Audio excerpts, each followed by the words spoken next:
Investors, मैं आपका investor business coach Rupesh Jaitley. बार बार समय समय पे हम लोग आपको नई नई जानकारियों के साथ आते हैं। आज भी एक नई जानकारी के साथ आए हैं कि कल 19 दिसंबर 2024 से कई सारे आईपीओ आ रहे हैं। इनमें बहुत सारे ओएफएस और बहुत सारे आईपीओ हैं। कुछ पैसा वो ओएफएस से उठाएंगे, कुछ आईपीओ से फ्रेश शेयर इशू करके। तो इनमें कई बड़ी कंपनी, छोटी कंपनी, मझोली कंपनी भी हैं, कुछ बहुत बड़ी कंपनी भी है। पिछले जो आईपीओज आए थे उनकी लिस्टिंग बहुत शानदार हुई है, जिसमें मोबीक्विक और विशाल मेगा मार्ट है। इनमें भी कुछ कंपनियां ऐसी हैं जो बहुत अच्छी होंगी और कुछ अच्छी लिस्ट होंगी, लेकिन उसके बावजूद भी सारे इशू में आपको पैसे नहीं लगाने होते हैं। आपको समझ के और जानकारी के साथ ही इशू में पैसा लगाना चाहिए। तो अभी के लिए ये जो 5 इशू खास करके नॉर्मल है उनकी बात कर रहे हैं। एमएसएमई के भी कुछ इशू हैं जो आ रहे हैं, उनके लिए अलग से वीडियो शेयर करेंगे आप लोग के लिए।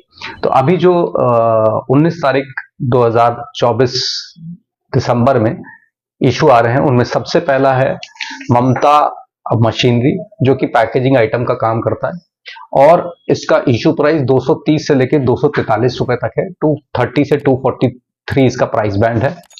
दूसरा है ट्रांस रेल इंजीनियरिंग, जो कि पावर ट्रांसमिशन में खास करके काम करता है। ये भी ओएफएस और आईपीओ दोनों चीजें मिलके ला रहा है। इसका प्राइस बैंड 410 से 432 है। तीसरा है सनातन टेक्सटाइल।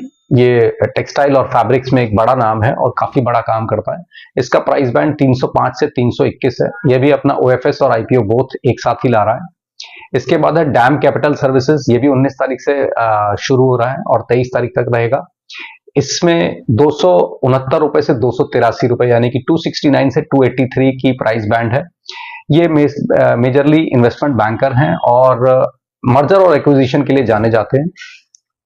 लास्ट और सबसे बड़ा इशू है कॉनकॉर्ड एनवायरो सिस्टम्स। ये वाटर और वेस्ट वाटर ट्रीटमेंट के प्लांट्स के लिए काम करते हैं, ज्यादातर वो बनाते हैं। इसका प्राइस बैंड 665 से 701 है, मतलब 665 से 701 तक इसका प्राइस बैंड है। ये सारे ही इशू 19 दिसंबर 2024 से 23 दिसंबर तक रहेंगे। इसमें फिलहाल इतनी जानकारी के साथ हम आपको एडवाइस नहीं करते हैं कि किस इशू में लगाना है। इसके लिए अपने इन्वेस्टमेंट बैंकर या आपका जो ब्रोकर है, जो आपको एडवाइस करता है, सर्विसेज देता है, उससे बात करके ही इन इशू में पैसा लगाएं।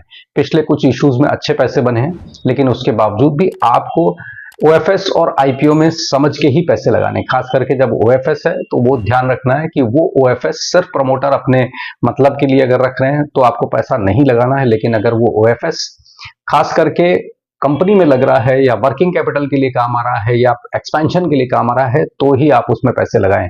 तो जो प्रमोटर ओएफएस लाके सिर्फ अपना पैसा बनाना चाहते हैं, उस इशू में पैसा ना लगाएं या उस ओएफएस में पैसा ना लगाएं।